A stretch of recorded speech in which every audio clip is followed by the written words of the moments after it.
they wanted us to try to identify them in such a way that they would qualify for long-term Social Security disability. Now, what? Yeah. And long-term Social Security disability is for life. Yeah. So if they get identified and qualify for long-term Social Security disability, they are as good as set up for life for medical treatment. That doesn't sound like a refugee to me. Just being honest. Yeah. That sounds like somebody who's planning on staying here. Yeah, A refugee right. stays until the problem's over and then goes home. Well, that's right. And so they instructed us to try to identify, to try to get the client, because once they arrive here, they're now called clients. They're called clients. Yeah. Okay. Because clients pay. Sure. See? Sure. I'm starting to so, see where this is leading here. So they told us that we needed to talk to the client and ask them if they had any headaches, recurring headaches, or any lower back problems. Excuse me, anything that would qualify them for Social Security long-term disability. Wait. So let me get this straight. Part of the screening is supposed to be, are you sick, maimed, injured, whatever? Right. No. Okay, good, you can come in. Yeah. You get on the airplane, are you sick, maimed, injured, whatever? Yes. Good, so we can give you disability. Correct. What? Yes. This is insanity. Yes, it is insanity. But in order to get Social Security disability benefits, don't you need a Social Security number? Well, we were instructed in the meeting that one of the first things we were supposed to do was sign them up for Social Security. Yeah. Wait. This is unbelievable. So they come over here and they get a Social Security number. Right. They become legal. Correct. Are you pulling my leg? No, I'm not. And then after we processed them for a Social Security card, then we were to process them for a U.S. passport. No, you're not. Mm-hmm. Mm-hmm.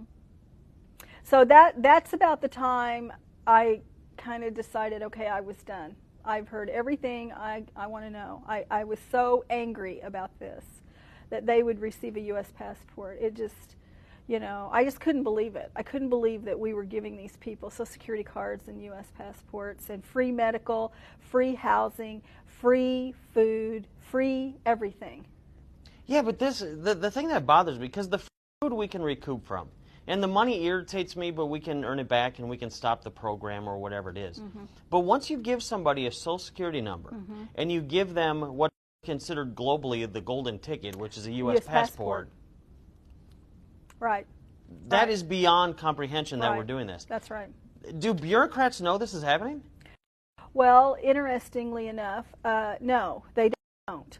A lot of governors are unaware of how many refugees have come into their state, where they're located, under what conditions they've arrived. And I believe this is intentional.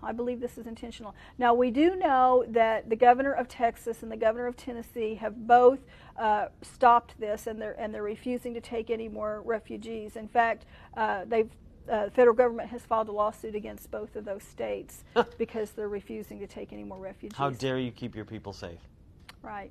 But, okay, so let's just say all the states are saying we want to pull out of this refugee resettlement program mm-hmm. from the federal government. Then they're fine, right? There's no other way the refugees are getting in? Well, no. The state can assert that they no longer want to receive refugees, and then the federal government says, all right. And so then they start implementing a program called the Wilson Fish program. And Wilson Fish simply bypasses the sovereignty of that state. In other words, the state no longer processes the refugees. That means, in plain English, you no longer get to know how many are coming in, when they're coming in, where they're going, how much money is being spent on them, whether they're diseased or not diseased. You've lost all control over the entire situation, and as a sovereign state, you've relinquished that. And so Wilson Fish comes in then, and all of the federal monies that are set aside for this program bypass the state and go to third-party entities. And that would be something like Catholic Charities or Jewish Vocational Services. So it would bypass the state entirely, and they would take over the entire process of processing the refugees. That's crazy. It is crazy. And as a U.S. citizen and as a citizen of the sovereign state of Missouri, I am not in favor of that. I think we need to maintain our sovereignty, just like we would in the United States. You know, honestly, we are first a citizen of the state of Missouri because Right. we are a sovereign state, and then we're a citizen of the United States of America. But our first sovereignty and citizenship is to our state, and a lot of people don't realize that. So in order for us to maintain the health and welfare and the security of our borders, we must know who's coming and going. Yeah, you have to. Right. You have to. And FUNU doesn't work for me. FUNU doesn't work for me either. And giving them a Social Security number and a passport actually makes this problem worse, not better. Correct. Have we been placed at risk? I mean, you mentioned that this is an invasion. Mm-hmm. Are we at risk?